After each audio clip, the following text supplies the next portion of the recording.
Double नहीं हो गया है। ये एसपीआई जो सीपीआई जो है, एसपीआई सेंसिटिव प्राइस इंडेक्स, वो 51 चीज़ों की होती है जो पाकिस्तान के, जैसे मैंने गुजारिश करी कि मिडिल क्लास और गरीब लोग इस्तेमाल करते हैं। अकॉर्डिंग टू एसपीआई, और ये पाकिस्तान ब्यूरो ऑफ स्टैटिस्टिक्स के नंबर हैं, जो 50 यूनिट से कम बिजली लेते हैं, यानी कि सबसे छोटा सारिफ, सबसे गरीब सारिफ, उसकी कीमत में एक साल में 65% इजाफा हुआ है बिजली के बिल में, 65%। और पूरे पाकिस्तान एज अ होल ले लें तो मई के अंदर ये कहते हैं, सीपीआई का फिगर है कि 21% आप लोगों का बिजली का बिल औसतन एक पाकिस्तानी का बढ़ गया है। 21% बिजली महंगी करी है इमरान खान ने इस साल के अंदर, जबकि डॉलर भी एक साल जो है वो नहीं गिराया, और रुपया नहीं गिराया, और तो ये महंगी करना जो है वो डॉलर टर्म्स में मेरे ख्याल से तकरीबन 40% महंगी हो गई है, जिसका कोई जवाज़ नहीं है। पाकिस्तान में जो आज महंगाई आई है वो इमरान खान की पावर की महंगाई करने की वजह से आई है, गैस की कीमतें बढ़ाने से वजह से आई है, पेट्रोल की कीमतें बढ़ाने की वजह से आई है, और रुपया छापा गया है उसकी वजह से आ गई है।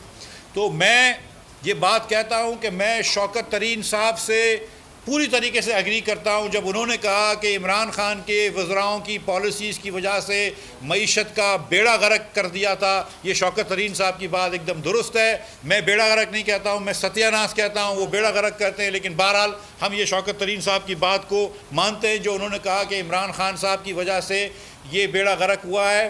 जो शौकत तरीन साहब बात कर रहे थे वो ये थे कि एक तो उन्होंने इंटरेस्ट रेट बढ़ा दिया, और जब मैं छोड़ के गया था वजारत ख़जाना तो 6.25%, जब मुस्लिम लीग नून छोड़ के गई थी तो 6.25% इंटरेस्ट था, इन्होंने इसको 13.25 कर दिया, और उसकी वजह से जो हमारा डेट सर्विसिंग थी वो डबल हो गई।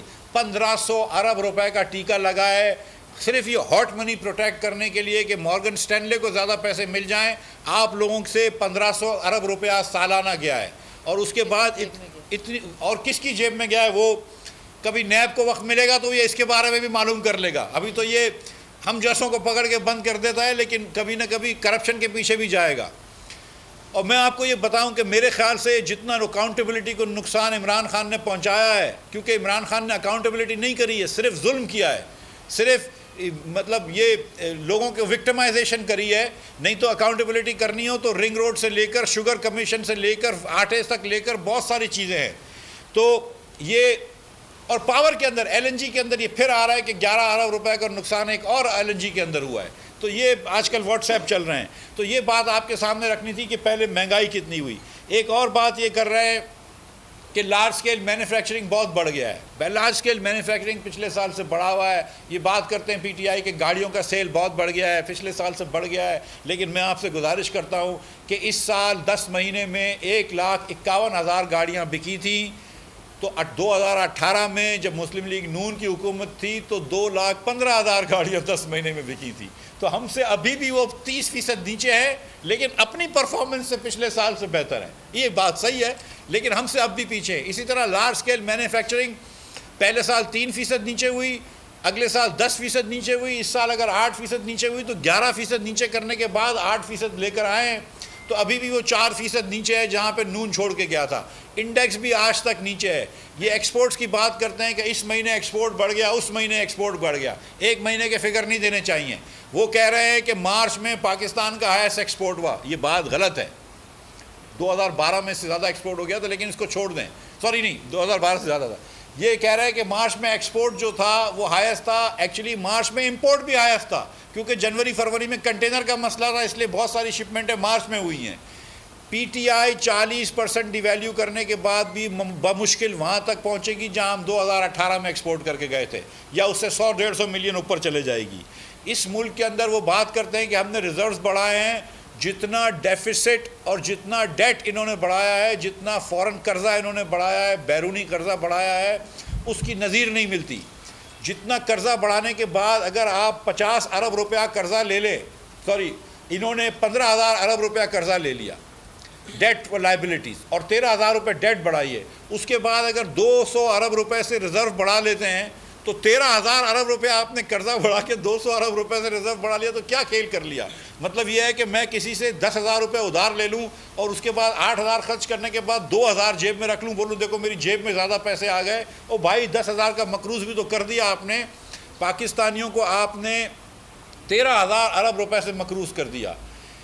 ये इस तरह का है कि अगर 4 साल तक हर पाकिस्तानी को बिजली, गैस, आटा और चीनी फ्री दी जाए तो उतने पैसे नहीं लगेंगे जितना इमरान खान ने 3 साल हम लोगों को मकरूज़ कर दिया है। ये याद रखिए, 4 साल का पाकिस्तानियों का बिजली, गैस, आटे और चीनी पे इतना ख़र्चा नहीं होता जितना इमरान खान ने 3 साल में पाकिस्तानियों को मकरूज़ कर दिया है। 70 साल में जितना हमने कर्ज़ा चढ़ाया था उसका आधा कर्ज़ा इमरान खान ने 3 साल में चढ़ा दिया है।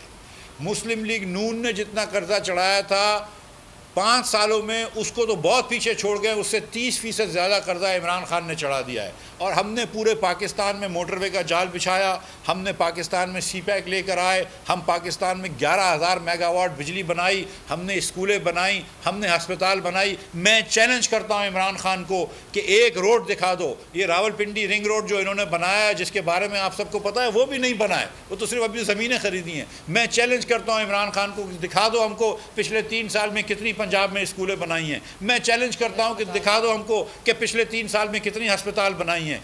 ये आज CPEC क्यों डामाडोल हो गया है, ये CPEC क्यों बंद हो गया है? मुझे बताइए कि CPEC का कौन सा मंसूबा शुरू हुआ है? मुझे बताइए कि जो 9 industrial zone Nawaz Sharif approve करके गए थे, जो 9 इंडस्ट्रियल जोन का नवाज शरीफ ने तैनात कर दिए थे कि कौन कौन से बनेंगे, उसमें से आज तक एक भी क्यों नहीं बनाया? किसी के अंदर गैस और बिजली आज तक क्यों नहीं दी गई है? पाकिस्तान में क्या सनतकारी करवाई है इमरान खान ने? CPEC से क्या सनतकारी करवाई है? वो ML1 का मनसूबा जो हम आगे तक लेके चले गए थे, 6 बिलियन की लाइन थी ट्रेन की कराची से पेशावर, वो क्यों नहीं लगी गई है? मुझे बताएं। और ये जो बात करते हैं कि बिजली के मंसूबे हमने महंगे लगाए, तो हमको बताओ कि कौन सा मंसूबा महंगा लगाया और आप कौन सा उससे सस्ता लगा रहे हैं? ये देखिए, नैरेटिव से एक्सपोर्ट्स नहीं बढ़ती। ये हर महीने अब एक्सपोर्ट्स की फिगर दे देते हैं, हर महीने नए ट्वीट कर देते हैं, कभी यहाँ बनियान ज़्यादा बिक गए, कभी यहाँ बेडशीट ज़्यादा बिक गई हैं, गिलाफ ज़्यादा बिक गए। मुझे बताएं कि 3 साल तक आप एक्सपोर्ट 40% डिवैल्यूएशन के बाद क्यों नहीं बढ़ा सके? मुझे बताएं कि 40% डिवैल्यूएशन के बाद, जबकि रुपए के अंदर आपकी इंपोर्ट 20% बढ़ गई थी और आधे से ज़्यादा पैसा आपका कराची और दूसरे पोर्ट से मिलता था, तो मुझे ये बताइए कि आज तक आपका रेवेन्यू क्यों नहीं बढ़ा है?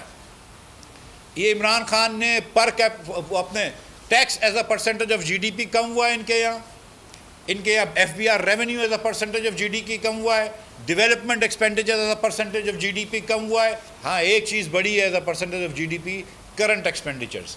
जो रवा खर्चा हुकूमत का होता है वो इमरान खान की हुकूमत में बढ़ गया है। डेवलपमेंट खर्चा कम हो गया है, टैक्स कम हो गया है, हर चीज़ कम हो गई है। और आखिर में मैं आपसे बात करूँगा बजट खसारे का।